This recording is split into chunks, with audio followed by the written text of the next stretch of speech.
Chapter 48. Warding of Devotees' Calamities. Story of Shevade and Sapatnikar. At the commencement of this chapter, someone asked Hemat Pant whether Sai Baba was a guru or Satguru. In order to answer the question, Hemat Pant describes the signs or marks of a Satguru as follows. Signs of Satguru. He who teaches us Ved and Vedanta or the six Shastras or systems, he who controls the breath or brands his body with mudras or metallic marks of Vishnu's weapons, or gives pleasing discourses regarding Brahma, he who gives mantras or sacred syllables to the disciples and orders them to chant the same a certain number of times, but does not assure them any result in a definite time, he who by his lengthy gross knowledge explains beautifully the ultimate principle, but has himself got no experience or self realization, is not a Satguru. But he who by his discourse creates in us a distaste for the enjoyments of this world and the next, and gives us a taste of self realization, who is well versed in both the theoretical and practical knowledge or self realization, deserves to be called a Satguru. How can he, who is himself devoid of self realization, give it to the disciples? A Satguru does not, ever in his dream, expect any service or profit from his disciples. On the contrary, he wishes to serve them. He does not think that he is great and the disciples small. Not only he loves him as his son, but regards him as equal to himself or as Brahma. The main characteristic of a Sadguru is that he is the abode of peace. He is never restless or ruffled. He has no pride of his learning. The poor and the rich, the small and the great are the same to him. Hemat Pant thinks that on account of the store or accumulation of merits in his past births, he had the good fortune of meeting and being blessed by such a Sadguru as Sai Baba. Even in full youth, he hoarded nothing except chillam perhaps.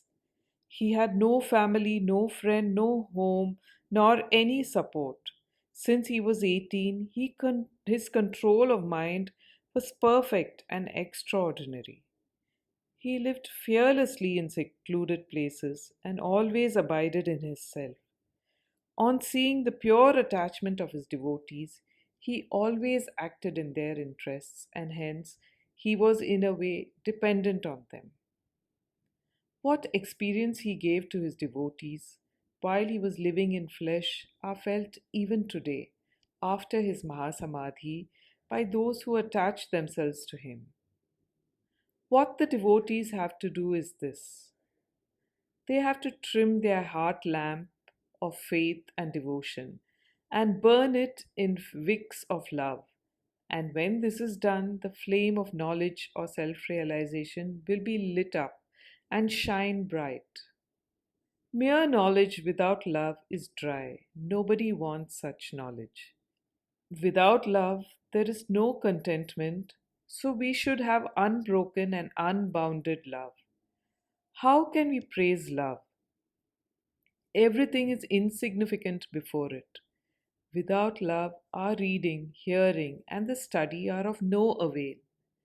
In the wake of love come devotion, dispassion, peace, and liberation with all their treasures. We do not get love for anything unless we feel earnestly about it. So, where there is real yearning, God manifests Himself. It includes love, and it is the means of liberation.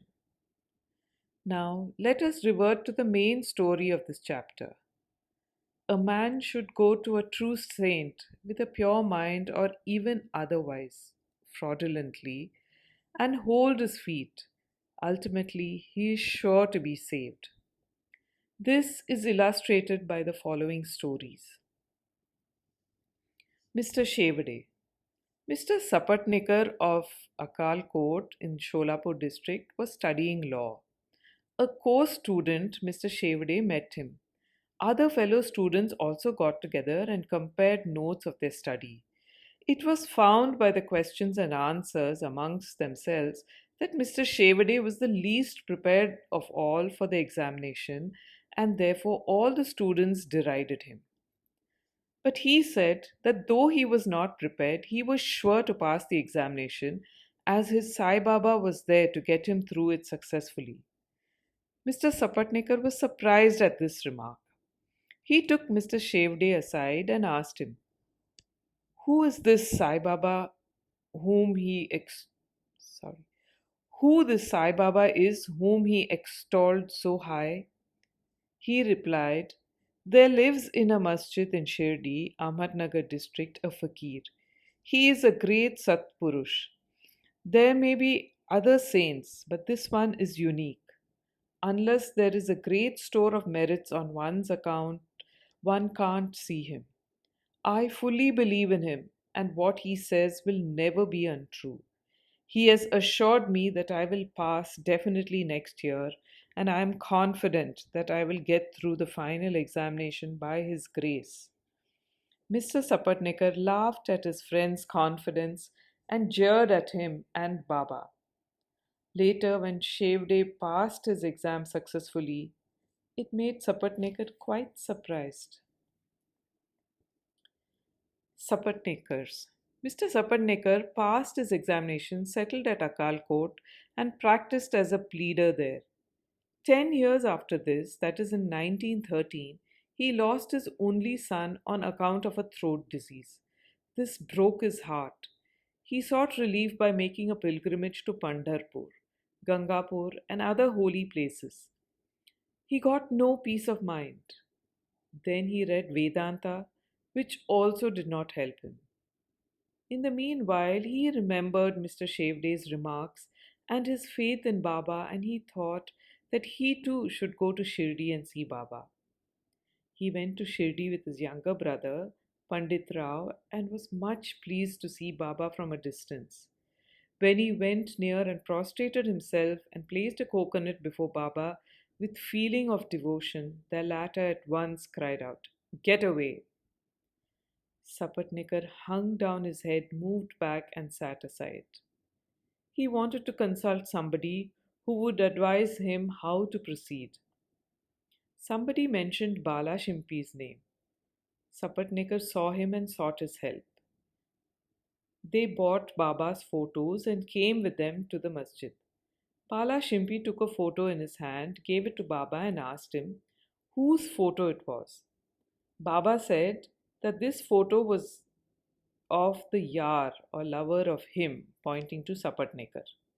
Saying this, Baba laughed, and all others joined. Bala asked Baba the significance of the laugh and beckoned Sapatnikar to come forward and take darshan. When Sapatnikar began to prostrate himself, Baba again cried, "Get out!" Sapatnikar did not know what to do.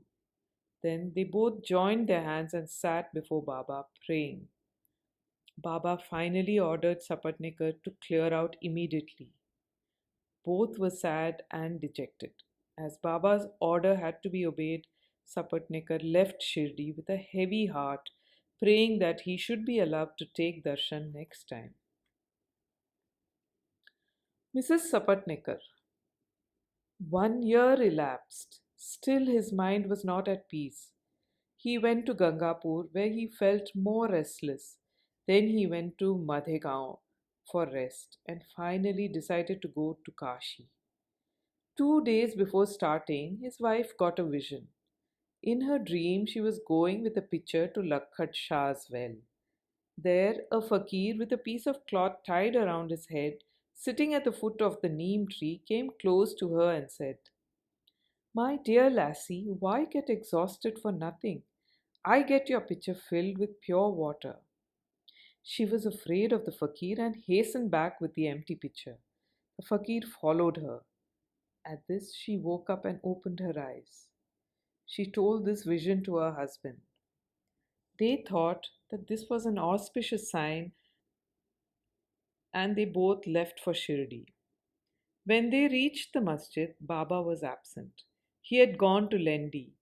They waited till his return. When he returned, he was surprised to see that the fakir she saw in her vision exactly resembled Baba. She reverentially prostrated herself before Baba and sat down looking at him. On seeing her humility, Baba was much pleased and began to tell a story in his peculiar characteristic manner to a third party. He said, "My arms, abdomen, and waist have been paining for a long time. I took many medicines, the pains did not abate. I got sick of the medicines as they gave me no relief. But I am surprised to see now that all the pains have disappeared at once." Though no name was mentioned, it was the story of Mrs. Sapatnekar herself. Her pains, as described by Baba, left her soon and she was happy. Then Mr. Sapatnekar went ahead to take darshan. He was again welcomed with the former get out. This time he was more penitent and persevering. He said that Baba's displeasure was due to his past deeds and resolved to make amends for the same. He determined to see Baba alone and ask his pardon for his past actions.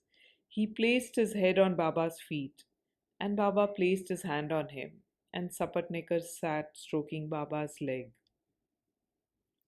Then a shepherdess came and sat massaging Baba's back. Baba, in his characteristic way, began to tell the story of a bania. He related the various vicissitudes of all his life, including the death of his only son. Sapatnekar was surprised to see that the story which Baba related was his own, and he wondered how Baba knew every detail of it. He came to understand that he was omniscient and knew the hearts of all. When this thought crossed his mind, Baba, still addressing the shepherdess and pointing to Sapatnekar, said, "This fellow blames me and charges me with the killing of his son. Do I kill people's children? Why does this fellow come to the masjid and cry? Now I will do this. I will again bring back that very child back in his wife's womb." With these words, he placed his blessing hand on his head and comforted him, saying, "These feet are old and holy. You are carefree now. Place entire faith in me and you will soon get your object." Sapatnekar was much moved with emotion. He bathed Baba's feet with his tears and then returned to his residence. Then he made preparations for worship and Naivedya and came with his wife to the masjid. He offered all this to Baba and accepted prasad from him. There was a crowd in the masjid, and Sapatnekar went there and saluted Baba again and again. On seeing heads clashing against heads, Baba said to Sapatnekar, "Oh, why do you prostrate yourself now and then? One namaskar offered with love and humility is enough."